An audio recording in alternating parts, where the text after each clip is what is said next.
Hello guys, ಅಸ್ಸಲಾಮು ಅಲೈಕುಮ್. Welcome back to my YouTube channel. ಇವತ್ತು ನಾವು ಅರಿಪತ್ರಿ ಅಥವಾ ನೈಪತ್ರಿ ಹೇಗೆ ಮಾಡೋದು ನೋಡೋಣ ಬನ್ನಿ.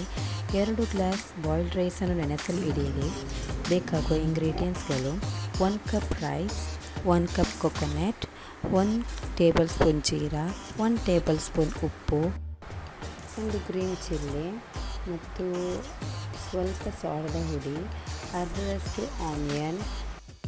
ನಾವು 2 ಗಂಟೆಯವರೆಗೂ ನೆನೆಸಿ ಇಟ್ಟ ಬಾಯ್ಲ್ಡ್ ರೈಸನ್ನು ಚೆನ್ನಾಗಿ ತೊಳೆಯಿರಿ.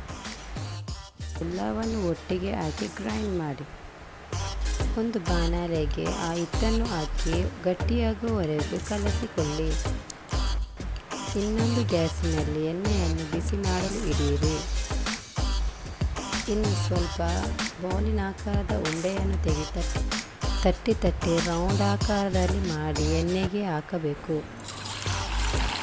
ಚೆನ್ನಾಗಿ ಕಾಯಿಸಿಕೊಳ್ಳಿ. ಗೋಲ್ಡನ್ ಬ್ರೌನ್ ಬರುವವರೆಗೂ ಕಾಯಿಸಿ.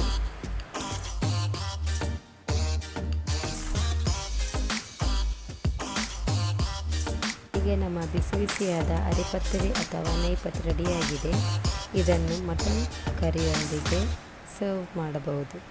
Thank you for watching. ನನ್ನ ವಿಡಿಯೋ ನಿಮಗೆ ಇಷ್ಟ ಆದರೆ ಲೈಕ್ ಮಾಡಿ, ಶೇರ್ ಮಾಡಿ, ಸಬ್ಸ್ಕ್ರೈಬ್ ಮಾಡಿ.